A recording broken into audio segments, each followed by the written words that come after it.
Hace un par de días, en el último torneo de titulados, se enfrentaron en la última ronda los grandes maestros Arjun Erigaisi, actualmente el número 4 del planeta, contra Hikaru Nakamura, el número 2 del mundo.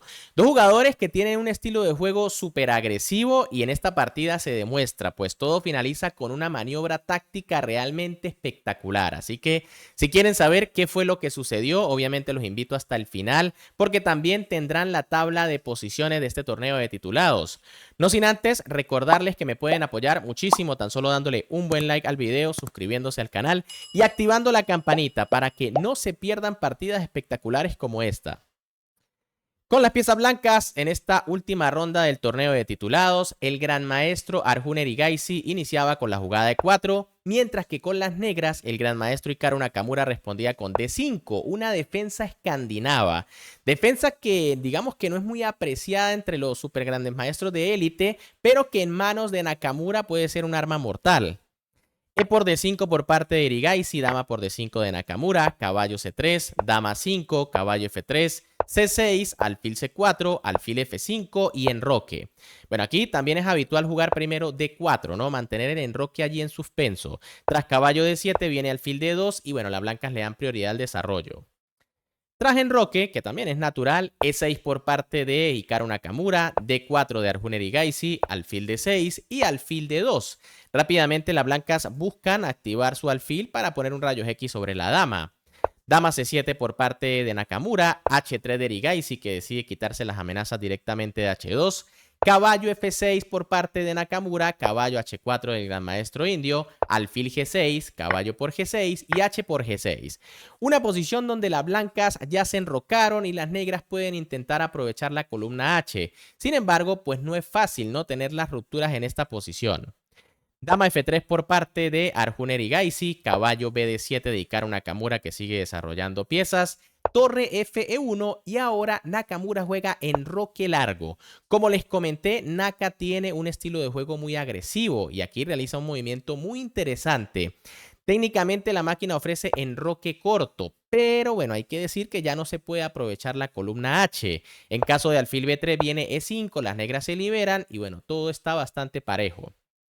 Pero en Roque Largo me parece muy buena porque ahora sí que las negras van a intentar aprovechar la columna H. A4 por parte de Erigaisi, que quizás se adelanta un poco a los acontecimientos, ¿no? Obviamente las blancas van a querer atacar por el flanco de dama, pero tampoco hay que apresurarse demasiado. Quizá aquí torre A de 1 es mejor y en caso de rey B8, entonces alfil F1, preparando después el ataque con la avalancha de peones en el flanco de dama, primero defendiendo muy bien el enroque. En cambio, tras A4, Nakamura tampoco hace la jugada más precisa y es que el norteamericano juega caballo B6. Con esta jugada, obviamente, se busca la pareja de alfiles del rival. Pero aquí torre H4 es muy buena porque primero se amenaza el peón central de D4 que es muy importante. Y segundo, por ejemplo, si caballo E2, pues entonces viene torre de H8 y ya las negras controlan completamente la columna H. Tras torre A de 1 viene caballo E4 y las negras están bastante bien. En cambio, tras la jugada caballo B6, alfil D3 por parte de Arjun Erigaisi, alfil H2 jaque de Hikaru Nakamura y ahora rey H1. Normalmente esta podría ser la jugada más precisa, ¿no? Pero en este caso es arriesgada porque el rey se coloca en la misma columna donde está la torre rival, es decir, hay un peligroso rayos X. Era mejor rey F1 intentando escapar precisamente de la torre. En caso de torre por D4 viene G3 encerrando al alfil. Y si torre por H3, entonces caballo E2. ¿Cuál es la idea de la blanca? Bueno, primero que nada se amenaza la torre en D4 y además se amenaza rey G2 seguido de torre H1. Y como les comenté, el alfil está atrapado. Aquí no es fácil para las negras buscar la defensa correcta. En cambio, tras rey H1, Nakamura jugó torre por D4, de momento gana un peón, y Erigaisi jugó G3, quizá con la idea que ya habíamos visto, ¿no? Se encierra el alfil, el rey va a venir a G2, torre H1, pero ya no es la misma situación. Aquí ya era mejor resignarse y jugar alfil E3, jugar con peón de menos. La idea es que tras torre de H4 viene A5 y bueno, a cambio del peón, perdón, no, aquí ni siquiera hay peón, ¿no? Porque simplemente el alfil se amenaza a atrapar. Aquí la blanca de hecho tienen la iniciativa. Ah, bueno, sí, peón de menos, el de D4, ¿no? Pero las blancas tienen una buena iniciativa. Quizá el peón no hace demasiada diferencia porque ya las blancas están atacando. En cambio, tras la jugada G3, torre por H3 de Hikaru Nakamura, defendiendo el alfil. Rey G2 por parte de Erigaisi atacando la torre. Y ahora torre de H4, una jugada brutal allí, ¿no? Según la máquina es dudosa, pero en la práctica es complicada. Lo que pasa es que había una jugada muy buena en esta posición que se le escapó a Nakamura y era alfil por G3. Un sacrificio de pieza brillante. ¿Cuál es la idea? Bueno, que si peón por, entonces viene torre por G3 jaque, de nuevo otro sacrificio. Y si dama por, torre G4 clavando la dama, amenazando entrar con la dama. Y bueno, aunque las blancas tienen varias piezas a cambio de la dama negra, el problema es el rey blanco, está demasiado expuesto. Ahora, tras torre de H4, alfil F4 por parte de Arjun Erigaisi, atacando la dama. Técnicamente era mejor torre H1 para seguir intentando cazar al alfil. En caso de caballo BD7 viene torre AD1. Y bueno, tampoco es que las negras tengan demasiada movilidad, ¿no? Fíjense que las torres son esclavas a la defensa del alfil. En cambio, tras alfil F4, dama de 8 de Naka, error, torre por F4 era la mejor opción. Tras dama por y peón por, vendría torre H5 y si caballo de 2, entonces caballo BD5. De momento el alfil está intentando escapar, fíjense que la idea es comerse el peón de F4 y bueno, no es una posición clara, pero las negras deberían tener ligera ventaja. En cambio, tras dama de 8, torre A de 1 por parte de Erigaisi. La mejor jugada era caballo E4 para intentar crear amenazas, ¿no? Se busca simplificar y que el alfil siga atrapado.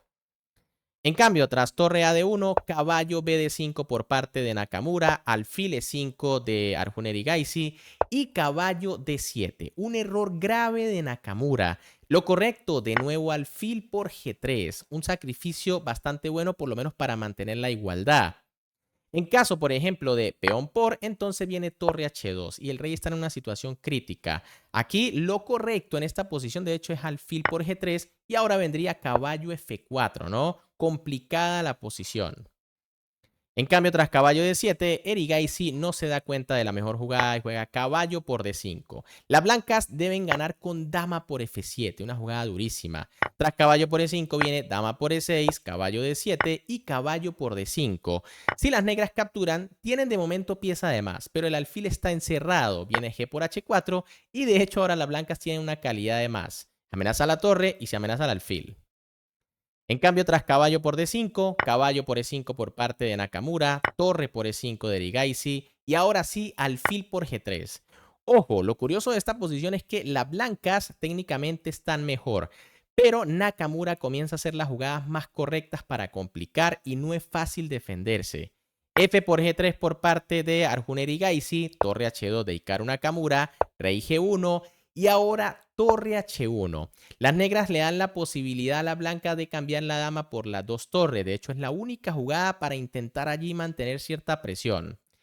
Y aquí es donde Erigaisi se equivoca, ¿no? Juega rey F2. Lo correcto era cambiar la dama por las dos torres. Tras dama por, torre por, rey por y peón por caballo, viene rey G2. Y las blancas tienen ligera ventaja. Son dos torres y alfil contra dama. Lo que pasa es que quizá las blancas temían que Nakamura tiene demasiados peones en el flanco de rey y en el centro. Sin embargo, tras rey F2, las blancas sí que están perdidas. Torre 4H2 de Hikaru Nakamura, rey E3 de Arjun Erigaisi y C por D5. Buena jugada de Nakamura que se deja la torre en H1. Fíjense que esta torre es atacada por la torre blanca y por la dama. Sin embargo, es la jugada correcta. Torre por H1 por parte de Erigaisi que captura y ahora dama B6. Podemos ver la idea, ¿no? Ahora la dama entra al ataque y la torre vigila que el rey no pueda retroceder. Además, no hay cómo cubrirse del jaque, por lo que la única jugada es rey F4, intentando escapar. Dama de 4 jaque de Nakamura, la entrada de la dama ya es decisiva Y ahora Erigaisi juega alfil E4. Fíjense que si el rey intenta escapar vía G5, vendría dama por torre, dama por E5. Ya las negras solo tienen una pieza de menos, pero la situación del rey es crítica. Tras rey G4 intentando escapar, viene F5, rey G5, dama F6, rey F4, G5 jaque, rey E3 y D4 jaque mate. En lugar de eso, tras alfil E4, tampoco el panorama es muy alentador para las blancas, ¿no? Y es que Nakamura jugó torre F2 y Arjun Erigaisi tuvo que abandonar porque se dio cuenta de que estaba totalmente perdido. ¿Por qué? Ustedes dirán, bueno, pero se juega dama por F2 y las blancas quedan con varias piezas por la dama. Pues en realidad no va a ser así porque tras dama por F2 jaque vendría rey G4, o bueno, si alfil F3 por ejemplo, vendría dama D4 y se cae la torre, ¿no? Si alfil E4 vendría rey D7, la torre está atrapada y bueno, la posición es crítica. Pero tras la jugada rey G4, pues vendría dama D4 igual. Se amenaza la torre, se amenaza el alfil y esto es ventaja decisiva. Si por ejemplo rey F4, de nuevo rey D7, llegamos a la misma posición y tras rey D6, pues se va a caer la torre y las negras ganan. Bien amigos, ¿qué les pareció esta partida? Realmente espectacular, sobre todo el remate aquí de Hikaru Nakamura, ¿no? Dejarse la torre en H1 fue brutal. Como les prometí, aquí tienen la tabla de posiciones de este último torneo de titulados. Alexander Borny, como ya vieron en videos anteriores, fue el que sorprendió a la élite allí derrotando a Naka y a Magnus en partidas consecutivas. Partidas que les estaré dejando a lo largo de este video en algunas tarjetas. De segundo, Nihal Sarin, que bueno, troleó por allí en Magnus Carlsen en otra partida que les estaré dejando. En el tercer lugar, Magnus Carlsen, el número 1 del mundo. Y bueno, de ahí para abajo, un empate prácticamente hasta el octavo puesto. Pero bueno, ¿qué les pareció la partida? Si les gustó, como siempre me pueden apoyar dándole un buen like a este video, suscribiéndose al canal y activando la campanita para que no se pierdan todas estas fantásticas partidas. Un gran saludo para todos, se me cuidan y nos vemos en el próximo video.